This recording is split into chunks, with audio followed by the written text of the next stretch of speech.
The calmest person in the room is usually the one in control, not because they speak more, not because they dominate the conversation, but because everyone else slowly adjusts to them. Most people misunderstand what control really is. They think control comes from confidence, from being loud, from reacting quickly, from proving that they belong. So they talk more than necessary. They explain themselves, they rush to fill silence, and without realizing it, they give their power away. Real control works differently. It doesn't push outward, it pulls inward. It doesn't demand attention, it creates gravity. When a calm person enters a room, their nervous system is regulated.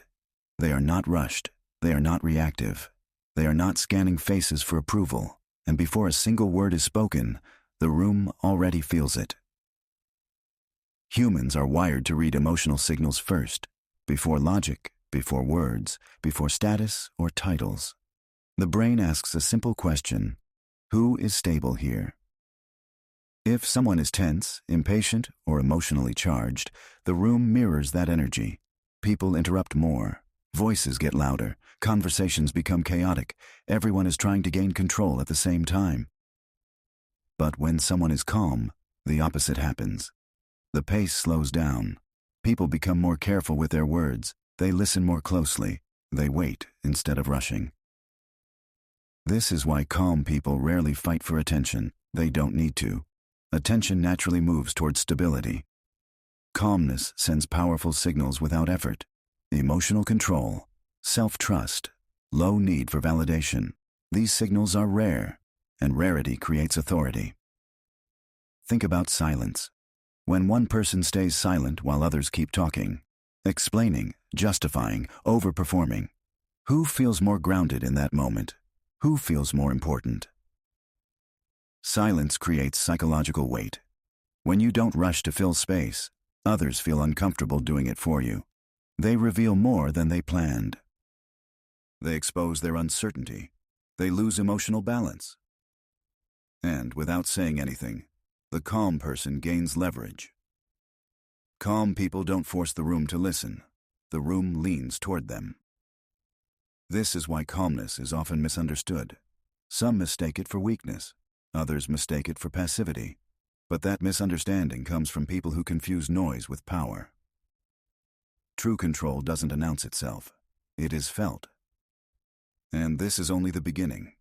Because calmness doesn't just change the room. It changes how people position themselves around you. Control doesn't come from trying to lead the room. It comes from not needing to. Most people walk into social situations with noise already running in their head. They are thinking, do I look confident enough? Am I being respected? Should I say something now? That internal pressure never stays hidden. It leaks into posture, into tone of voice, into unnecessary explanations, and the room reads it instantly. Calm people enter differently. They are already settled. They don't rush to define themselves. They don't chase reactions. They don't adjust their behavior every few seconds. They are present. Presence is not silence. Presence is awareness without urgency. It's listening without preparing a response. It's allowing moments to unfold instead of trying to control them. This is why calm people often speak less. But when they do speak, people stop talking. Not because the words are louder, but because they are not rushed. They carry weight. Every room has an emotional frame, an invisible tone that sets the rules. Is this space tense or relaxed? Competitive or cooperative? Stable or unstable? Whoever sets that frame controls the interaction, and most people don't even realize that a frame exists. They react inside it. Calm people don't react to the frame.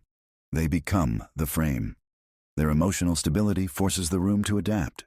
Others slow down, lower their voices, choose words more carefully. This is why calm people often speak last, not because they are passive, but because they don't feel pressure to react immediately. Urgency gives power away. It says, "This moment matters too much to me." Calmness sends a different signal. I'm fine, either way. That signal is powerful. It suggests long-term strength. emotional depth, confidence without performance. Calm people don't chase control. They allow situations to reveal themselves. They observe patterns. They notice inconsistencies. They listen more than they speak. Silence becomes a tool, not to intimidate, but to understand. The more emotionally regulated you are, the less control you need to show. Trying to dominate a room is usually a sign of insecurity. Presence is authority without display. This is why calm people are trusted. They don't escalate. They don't collapse under pressure. They remain steady. And people naturally defer to stability, especially when things feel uncertain. But presence alone is not enough, because the real test of authority comes when tension rises. Calmness matters most when pressure enters the room. Anyone can appear calm when everything is easy. Real authority reveals itself when tension rises. Watch what happens when a conversation becomes uncomfortable. Voices get louder. People interrupt. Emotions surface. Some try to dominate. Others try to explain themselves. Most people lose control here. Pressure exposes emotional habits. Who reacts immediately? Who becomes defensive? Who needs to win the moment? And who stays still? Calm people respond differently. They slow down. Their posture remains relaxed. Their breathing stays steady. Their tone doesn't change. And the room notices. Under pressure, the brain searches for stability. Not emotional comfort, stability. Who isn't shaken? Who isn't reactive? Who doesn't rush to regain control? That person becomes the reference point, not because they demand authority, but because others need it. Calm people don't escalate conflict. They absorb tension. They allow others to burn emotional energy while they conserve theirs. This creates a silent contrast. The more emotional others become, the more composed the calm person appears. And that contrast is powerful. Calmness under pressure sends clear signals. I've been here before. I'm not threatened. I don't need to rush. Those signals build trust. This is why calm leaders are followed. Not because they have all the answers, but because they don't panic. Most people make a critical mistake here. They try to act calm. They suppress reactions. They hide emotions. They hold tension inside. That's not calmness. That's control through force. True calmness is regulation. It's the ability to stay present without needing the moment to change. It comes from familiarity with discomfort, from not needing to escape silence, not needing to explain, not needing to prove. Calm people don't rush to fix awkwardness. They let it exist, and that forces clarity. Waiting becomes power. It reveals intentions. It exposes uncertainty. It shifts control, quietly. The moment you don't react, others do. And in that moment, authority changes hands. But calmness under pressure is not the final layer, because real authority is built over time. Real authority is not built in one moment. It's built through consistency, through how you show up again and again. Calmness only becomes power when people see it repeatedly, in different situations, under different pressures, over time. Anyone can stay calm once. Authority comes from being calm when it matters most, and doing it consistently. This is why calm people don't need to correct others. They don't chase respect. They don't demand recognition. They let patterns speak for them. People notice who reacts emotionally and who doesn't, who explains themselves every time and who stays grounded, who panics when plans change and who adapts quietly. Over time, a reputation forms, not a loud one, a silent one. Others begin to adjust their behavior before you even speak. They choose words more carefully. They hesitate before challenging you. They wait for your response. This is not fear.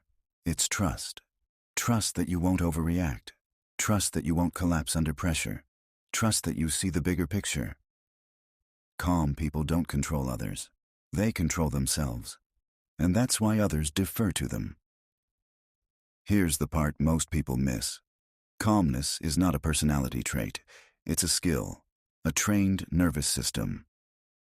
It's built through exposure to discomfort, through staying present in silence, through resisting the urge to explain, through choosing regulation over reaction. Every time you pause instead of reacting, you train control. Every time you stay silent when others rush to speak, you build authority. Every time you don't defend your ego, you strengthen your presence. This is slow power, invisible power, but it lasts. Loud dominance fades quickly. Calm authority compounds. The room will always respond to the most stable energy within it. Not the loudest, not the fastest, not the most emotional. If you want to control the room, don't focus on controlling people. Focus on mastering your internal state. Because when you are calm, others feel it. They adjust, they follow, they listen. Quiet authority doesn't demand attention. It earns it.